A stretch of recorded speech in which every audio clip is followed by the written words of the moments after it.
भी किसी भी देश के लिए सबसे बड़ी समस्या है अनएम्प्लॉयमेंट या बेरोजगारी। चलिए समझते हैं बेरोजगारी होती क्या है, इसके पीछे का कारण क्या है। भारत और दूसरे देशों में बेरोजगारी की तुलना, सरकारों ने बेरोजगारी से निपटने के लिए क्या कदम उठाए और आखिर में आप सब के लिए कुछ सजेशंस।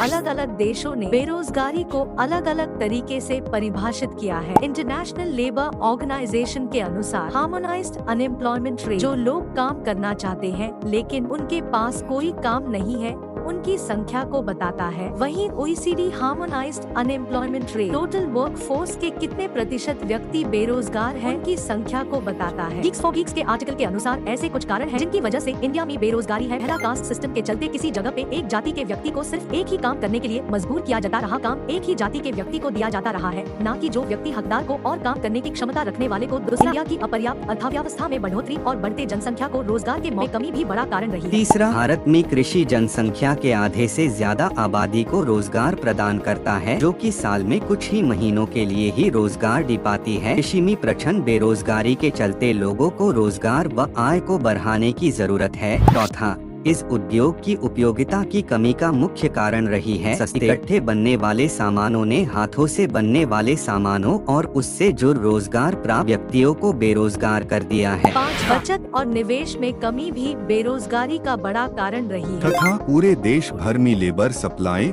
और लेबर डिमांड की भिन्नता है, तो जरूरत है इन दोनों को बैलेंस करने की।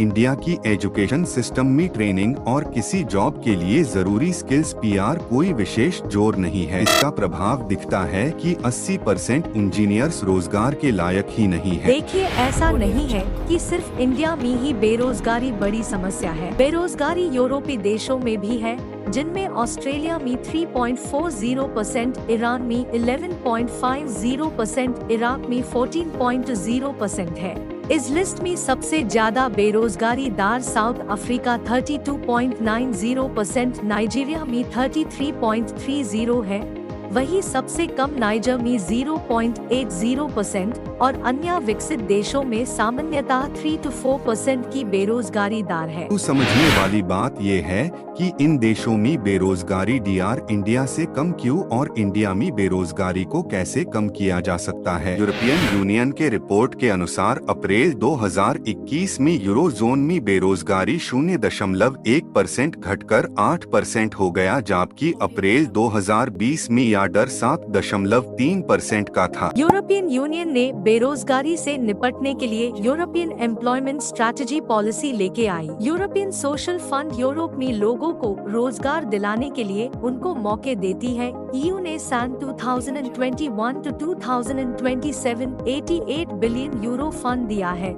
जिसका उपयोग शिक्षा, ट्रेनिंग, रोजगार के समान मौके गरीबी से लाने के लिए की जाएगी। ASI का लक्ष्य है कि रोजगारों की आधुनिकी और सामाजिक पॉलिसी और जो लोग अपना लघु उद्योग लगाना चाहते हैं उन्हें मदद करती है। रोजगार के मौके तलाशने वालों को जॉब वैकेंसीज के एप्लीकेशन के लिए सूचित करती है।